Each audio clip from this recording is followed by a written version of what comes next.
People often wonder if there has been an evaluation of what actually happened in 2004 and any kind of post-mortem forensic analysis of the machines.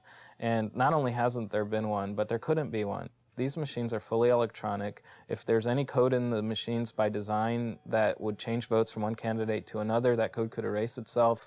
There would be no trace. Well, Bob, if you could walk us through how this electronic voting works, if you could. Okay, John. After the voter has made his, or from what I understand, in some states, her on-screen selection, the information is converted from the complex English language, such as this, to this simple binary code. This server processes the information and tells you who won. But how do you know that the server is correct? It is possible to manipulate votes on a very massive scale with a low probability of detection. And the reason that's true now is a result of the advance of technology. One of the things that we've done in penetration tests is come in and attach a wireless access point behind a copier somewhere and then sit out in the parking lot and access network resources from outdoors. I changed, I think, 13,000 votes with a sample database taken from an old election.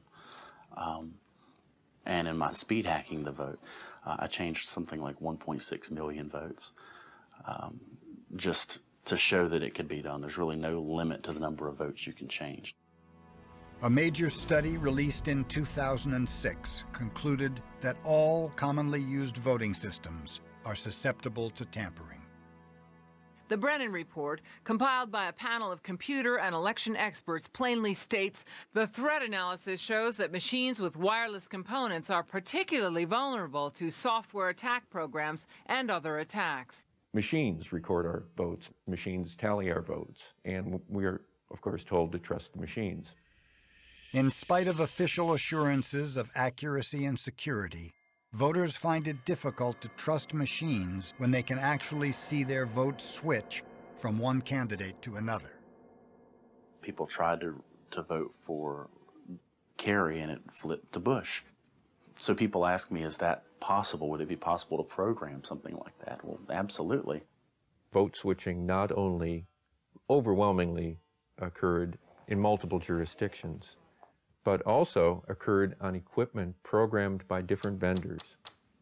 Something that favors one candidate that occurs all over the country and spans across equipment from multiple vendors is no simple accident. We have this stampede to embrace these machines. It ought to be the most critically important technology that exists in this country, is the technology that we use to decide who will be our next leader, and it's junk. The machines themselves are a focus of concern, which leads to the question, who controls the software that tells the machines what to do? Mr. Curtis, would you please state your full name for the record? Name is Clinton Eugene Curtis. In December 2004, a group of Congress members met to gather information about the technology used in the November election. One witness was Clint Curtis, a computer programmer, who testified about being asked to create vote-switching software. Mr. Curtis, are there programs that can be used to secretly fix elections? Yes. How do you know that to be the case? Because in October of 2000, I wrote a prototype for Congressman Tom Feeney. It would rig an election? It would flip the vote 51-49. And he was very specific on what he wanted. He wanted it to be touchscreen capable, which if you write in Windows, it's XY coordinates, it's mouse movements, it's done, no problem. He wanted it to be so you didn't have to have any third-party implements. You didn't have to sit across the street with a keyboard. You didn't have to bring something in, a little chip, and insert it in the computer, nothing. He wanted it so you could go to the screen, hit some hidden buttons, and flip the vote, and decide who the winner is just by doing that. Who did you say you were asked to prepare? I was asked by Tom Feeney. He's now a congressman. At that time, he was Speaker of the House of Florida. And he asked you to design a to design a code to rig an election? Yes. While he was Speaker of the Florida House? Yes. He wanted the source code so that when the manipulation happened, you couldn't see it even if you saw the source code.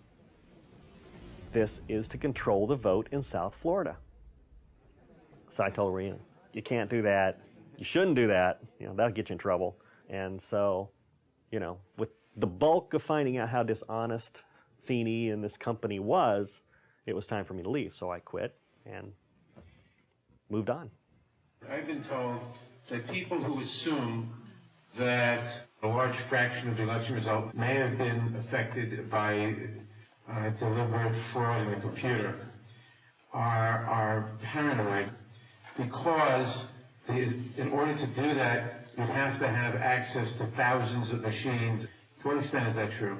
It depends on the technology you use. If you did a central tabulation machine that fed in, all you'd have to do is set a flag. So one person putting in bad code in a central tabulation machine could affect thousands and thousands or tens of thousands of votes. Right.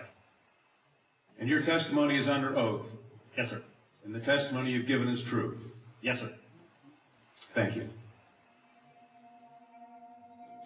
Soon after he testified, Clint Curtis passed a lie detector test administered by the retired chief polygraph operator for the Florida Department of Law Enforcement.